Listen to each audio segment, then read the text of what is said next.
आप समझ लीजिए कि देश की अदालतों में जब मनुवादी मानसिकता के लोग बैठे हुए हों, देश की सबसे बड़ी अदालत में, उसके नीचे हाई कोर्ट में, और फिर हर जगह उन्होंने अपना आदमी बैठा रखा है, तो आपको न्याय कहां से मिलेगा? अगर आएगा जब समाज बदलेगा, जब समाज खड़ा होगा, जब समाज जन आंदोलन करेगा, जब समाज लड़ने के लिए तैयार होगा, मरने के लिए तैयार होगा, तब जाके बदलाव आएगा। तभी बदलाव आता है। इतने बड़े संगीन अपराध होते हुए भी वो सीट पर बैठी है, तो निश्चित रूप से बचा कौन रहा है? मोदी बचा रहा है। बचा कौन रहा है? अमित शाह बचा रहा है। बचा कौन रहा है? शिक्षा मंत्री बचा रहा है। लेकिन नौकरी को लात मारी किस लिए? कि न्याय मिलना चाहिए। न्याय किसको?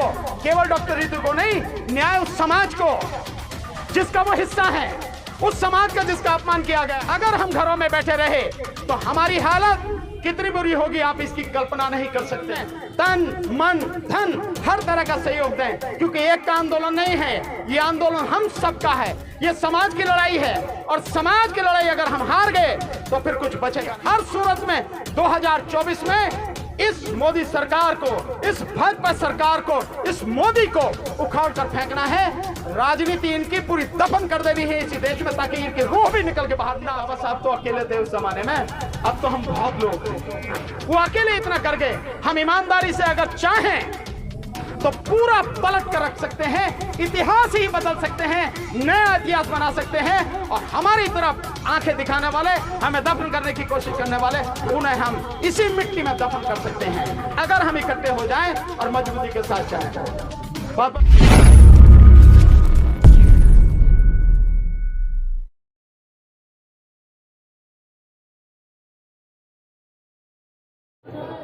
इस आंदोलन में उपस्थित मेरे समाज के सभी क्रांतिकारी साथियों, आप सभी को मेरा जय भीम, नमो बुद्धाय, आदाब, सत श्री अकाल, नमस्कार। साथियों,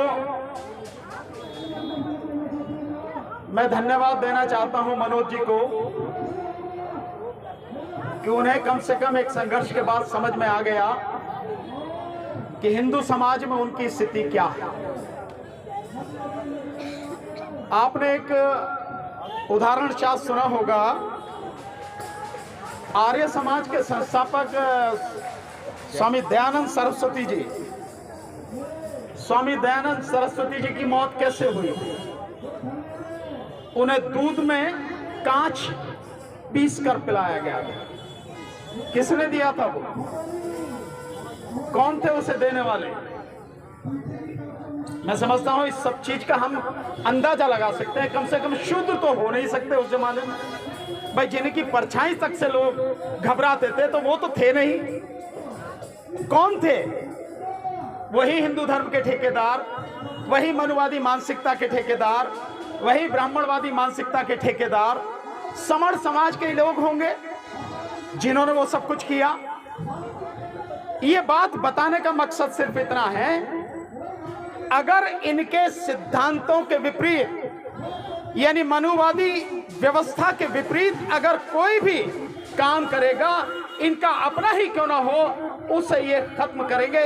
यही इनके जीवन का लक्ष्य है और उद्देश्य है।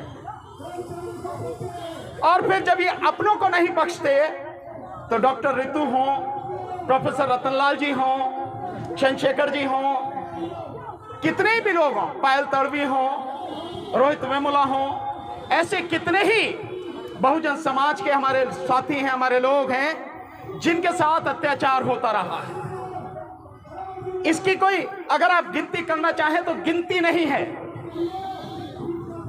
आज दिल्ली हाई कोर्ट में, देश के भिन्न भिन्न हाई कोर्टों में, देश की सुप्रीम कोर्ट में, कैट में आप जाके देखिए, जो अधिकतर मुकदमे सर्विस मैटर्स के चल रहे हैं वो इसी बहुजन समाज के लोगों के चल रहे हैं, जिनको बेवजह हटाया जाता है, जिनके खिलाफ कुछ नहीं होते हुए भी अत्याचार किया जाता है। ये लगातार है। और मैं इसके लिए आपको एक अपना उदाहरण बताता हूं। अपने पिताजी का मैंने पहले भी बताया, पर फिर भी आपको बताता हूं कि अत्याचार किस हद तक होता है। मेरे पिताजी यहां दिल्ली में 1985 में सेशन जज बने डायरेक्ट। 1991 में 91 में यहां दिल्ली में जितने भी सेशन जजेस थे सबसे सीनियर मेरे पिताजी थे। 1991 में उनको दिल्ली हाई कोर्ट का जज बना देना चाहिए था, लेकिन नहीं बनाया।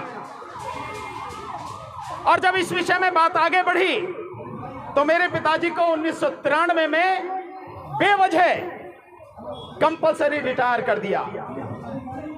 हमने मुकदमा लड़ा। आप जानते हैं मुकदमे की क्या हालत हुई? 7 साल मुकदमा चला, 7 साल। 36 जज बदले, 28 बेंच बदली और मुकदमा चला 7 साल। 1 महीने तक लगातार बहस चली दिल्ली हाई कोर्ट में, और बहस होने के बाद में जजमेंट रिजर्व कर लिया गया। और 3 साल बाद जब मेरे पिताजी की उम्र हो गई रिटायर की, 60 साल की, 3 साल बाद रिटायर होने के बाद, उम्र के बाद जजमेंट डिलीवर किया गया। जजमेंट 200 पेज का जजमेंट। उसमें कहा गया कि एक इंसान का जीवन, उसका कैरियर पूरा बर्बाद कर दिया गया बिना किसी कारण के हाई कोर्ट ने। लेकिन उस जजमेंट का फायदा क्या? भाई पूरा जीवन आपने जो पूरी मतलब एक सेशन जज के रूप में सर्विस करते, समाज के लोगों के लिए काम करते, वो सब कुछ खत्म कर दिया। और अगर 91 में पापा हाई कोर्ट के जज एलिवेटेड हो गए होते तो सुप्रीम कोर्ट के जज बनते। आप समझिए समाज का कितना बड़ा नुकसान उन लोगों ने कर दिया सिर्फ इसी तरह से। तो केवल एक नहीं है डॉक्टर रितु, आप ही इसकी जो है विक्टिम नहीं है, या प्रोफेसर रतनलाल नहीं है, न जाने कितने लोग हैं, हम लोगों को पता भी नहीं लगती है। ये सारी चीजें लगातार चलती हैं साथियों। और कौन इसके लिए जिम्मेदार? कौन है इसके लिए जिम्मेदार? सबसे ज्यादा जिम्मेदार हैं वो राजनेता जो समाज का हिस्सा होकर पार्लियामेंट में बैठते हैं, विधानसभाओं में जाके बैठते हैं, और फिर आप बचाव की बात कर रहे हैं कि वो हमारा बचाव करेंगे। नहीं, वो लोग संविधान के विरोध में काम करते हैं और उन्हीं के लिए काम करते हैं, उनकी गुलामी करते हैं। इसके अलावा कोई काम उनका नहीं होता। आपने एक कानून इस देश में बना है, आर्थिक आधार पर सवर्णों के लिए 10% आरक्षण। आर्थिक आधार पर संविधान में कहीं भी आर्थिक आधार पर आरक्षण की व्यवस्था नहीं है। ये गरीबी हटाओ प्रोग्राम नहीं है, गरीबी उन्मूलन कार्यक्रम नहीं है। रिजर्वेशन है कि मान सम्मान से जीने के लिए, बराबरी से जीने के लिए एक व्यवस्था की गई है उस समाज के लिए जिस समाज को हजारों साल से दबाकर रखा गया, उसको बराबरी का अवसर देने के लिए इसकी व्यवस्था की गई है। तो आर्थिक आधार पर पूरी तरह से गैर संवैधानिक, गैर कानूनी काम। लेकिन जब वो संसद में पास हुआ कानून, जो बिल पास हुआ, उसके पक्ष में वोट देने वाले कौन थे? हमारे ही समाज के 131 MP SC ST के और बाकी OBC के वो लोग थे उनके पक्ष में देने वाले। नहीं तो वो विरोध करते। अगर वो विरोध करते तो किसी हालत में वो कानून नहीं बन सकता था। लेकिन अपने ही समाज की गर्दन कटवाने के लिए उन लोगों ने ये सारा काम किया। और इस समय कौन कौन शामिल है? केवल ये VC, रजिस्ट्रार, ये एक नहीं है, ऐसे लोगों की भीड़ है, चारों तरफ भीड़ है। मैं अगर आपको बताऊं, इससे आप समझने की कोशिश करेंगे कि ये जो आरक्षण है, संविधान में कहीं भी ये नहीं लिखा कि 50% से ज्यादा आरक्षण नहीं हो सकता। कहीं ये व्यवस्था नहीं है संविधान में। लेकिन 50% से ज्यादा आरक्षण नहीं होगा, ये रोक किसने लगाई? ये सीमा किसने निश्चित की? सुप्रीम कोर्ट ने।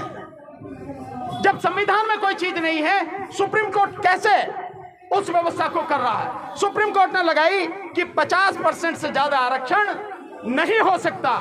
और हुआ कैसे? 22.5% यानी 15% SC का, 7.5% ST का, और इसके अलावा ये टोटल हो गया 22.5% और 27% OBC का। कुल मिला के हो गया 49.5%। यानी कि संविधान के विरोध में जाके देश की सबसे बड़ी अदालत ने, जिसका काम था न्याय देना, संविधान को लागू करना, उसी अदालत ने सवर्णों के लिए 50.5% यानी 50.5% आरक्षण पक्का कर लिया। और अब इस सरकार ने, इस मोदी सरकार ने, जो अपने आप को मोदी कहता है, बाबा साहब का फॉलोअर है। बाबा साहब का फॉलोअर क्या है? बाबा साहब के पैर की जूती की बराबर में नहीं है ये जो आदमी। और इसने, ये जो सरकारें आई, इसी सरकार ने 10% आर्थिक आधार पर आरक्षण पक्का कर दिया। किसके लिए? सवर्णों के लिए। सवर्णों में कौन है आप जानते हैं? कौन कौन सवर्णों में आते हैं? सीधे सीधे मैं कहता हूं, ब्राह्मण, बनिया और क्षत्रिय, ये लोग सवर्णों में आते हैं। इनके लिए 10% वो कर लिया, तो आरक्षण कितना हो गया टोटल? 50.5% वो और 10% ये, 60.5%। और यही कोर्ट है, जब भी लगातार ओबीसी के लिए आरक्षण बढ़ाने की बात आई, उसकी जनसंख्या के अनुपात में आरक्षण बढ़ाने की बात आई, इसी सुप्रीम कोर्ट ने कहा कि 50% से ज्यादा आरक्षण नहीं हो सकता। लेकिन जब खुद सवर्णों को आरक्षण मिला तो सारी सीमाएं खत्म हो गई। और अब आपने देखा कि उसमें जो मुकदमा पड़ा हुआ था, सुप्रीम कोर्ट ने कह दिया नहीं, आरक्षण जो दिया गया आर्थिक आधार पर वो बिल्कुल ठीक है। तो आप समझ लीजिए कि देश की अदालतों में जब मनुवादी मानसिकता के लोग बैठे हुए हों, देश की सबसे बड़ी अदालत में, उसके नीचे हाई कोर्ट में, और फिर हर जगह उन्होंने अपना आदमी बैठा रखा है, तो आपको न्याय कहां से मिलेगा? कैसे आपके हक सुरक्षित रहेंगे? और नेता आपके पहले ही बिके हुए हैं, मुर्दे हैं वो, गुलाम है वो। जिस पार्टी के हैं उस पार्टी के बंधुआ मजदूर के अलावा दूसरा कोई काम नहीं है उनका। उन्हें सबक सिखाना जरूरी है। मैं प्रोफेसर रतनलाल जी की बात से बिल्कुल सहमत हूं। हमारी लड़ाई चौतरफा है। एक वो लड़ाई है जो हमारे अपने नेता हैं, तथाकथित राजनेता हैं, उनको भी सबक सिखाना जरूरी है, और वो सबक हम सिखाएंगे निश्चित रूप से। और इसके अलावा साथियों, जो हमारी सबसे बड़ी जिम्मेदारी है, जो हमें सबसे बड़ा काम करना है, वो करना है समाज को जगाना है, समाज को इकट्ठा करना है। बदलाव अगर आएगा तो किसी ये जो टटपुंजे नेता हैं, ये जो गुलाम लोग हैं, इनकी वजह से बदलाव नहीं आएगा। बदलाव अगर आएगा जब समाज बदलेगा, जब समाज खड़ा होगा, जब समाज जन आंदोलन करेगा, जब समाज लड़ने के लिए तैयार होगा, मरने के लिए तैयार होगा, तब जाके बदलाव आएगा। तभी बदलाव आता है, अन्यथा बदलाव आता नहीं है साथियों। हमें उस समाज को शिक्षित करना है, इसलिए हम लगातार बोलते हैं। और धन्यवाद सोशल मीडिया के साथियों का, ये हमारी आवाज लगातार जनता तक पहुंचा रहे हैं। ये जो मुकदमा चल रहा है, आपके सामने बता दी सारी चीजें कि एफआईआर प्रोफेसर रतनलाल के खिलाफ कुछ भी नहीं है, 6 महीने की सजा भी उसमें नहीं है।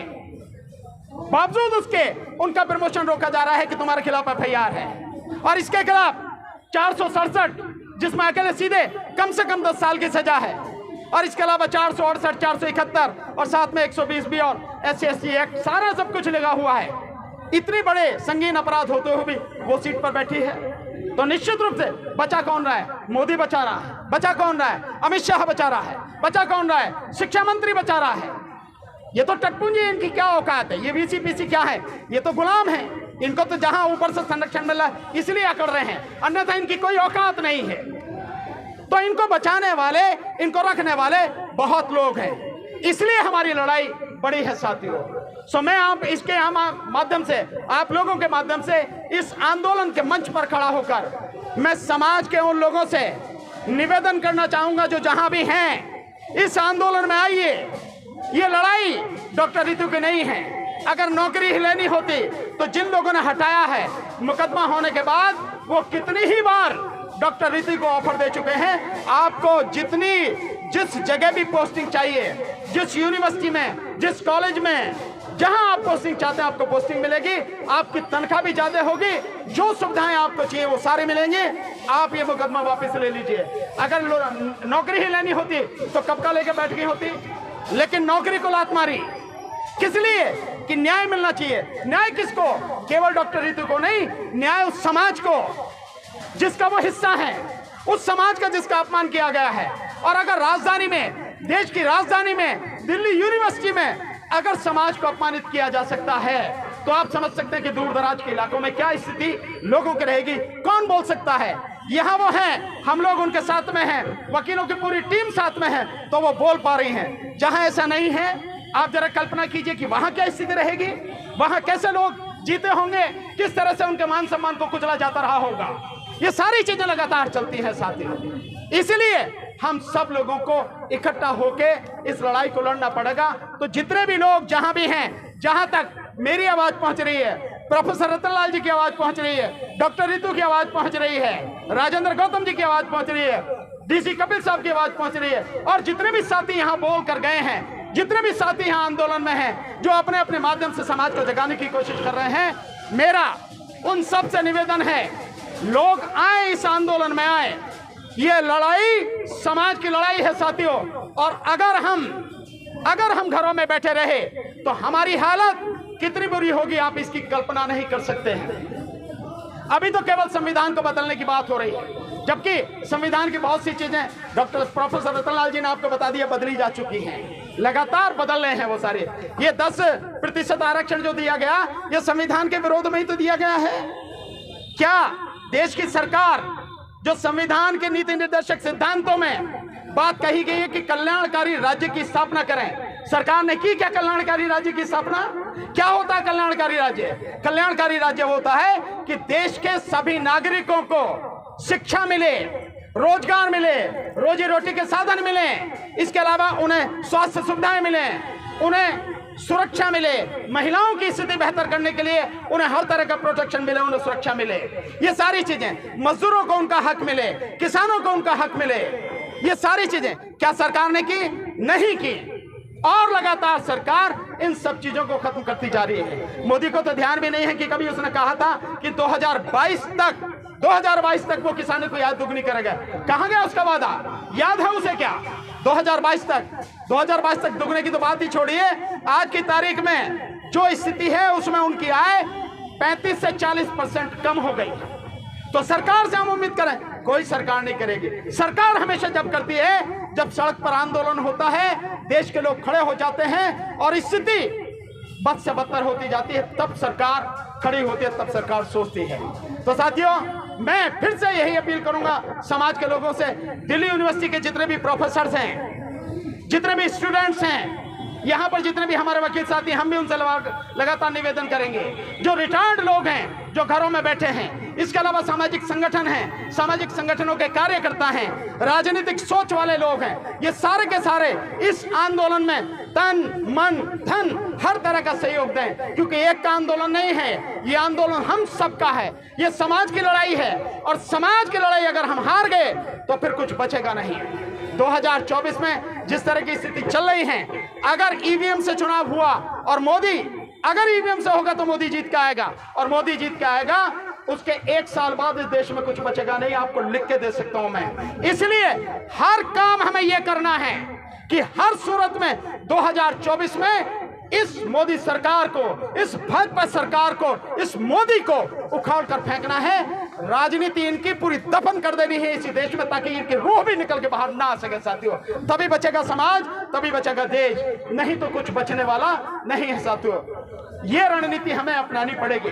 रही अदालत की, हम लोग लगातार, हम हैं, महमूद पराचा भाई हैं, महमूद पराचा भाई का तो कोई जवाब ही नहीं है। लगातार कहीं भी कुछ होता है वो आगे बढ़कर कदम बढ़ाते हैं और जितना भी हो सकता है मदद करते हैं, हम लोग कर रहे हैं। और जिस तरह से यहाँ पे प्रोफेसर रतनलाल जी हैं और भी कुछ साथी हैं, लगातार इस आंदोलन में साथ दे रहे हैं। सब साथियों को मैं यही कहूंगा, उनकी बात सुने और इन साथियों के साथ में खड़े होकर इस आंदोलन को मजबूत बनाएं। आपके आंदोलन से, आपके इकट्ठा होने से, आपकी ताकत से कितना डर लगता है, नजारा देखा आपने, प्रत्यक्ष को प्रमाण किया आपने। यही इसी समय देखा जिस समय प्रोफेसर रतनलाल बोल रहे थे। आपने प्रत्यक्ष अपनी आंखों से देखा, आपने प्रत्यक्ष अपने कानों से सुना कि कितनी चिढ़ उन्हें होती है, कितनी जलन उनको है कि वो हमारी बात भी लोगों तक पहुंचे, इतना भी बर्दाश्त नहीं कर सकते हैं। ये है लगातार। तो इन सारी चीजों को हमें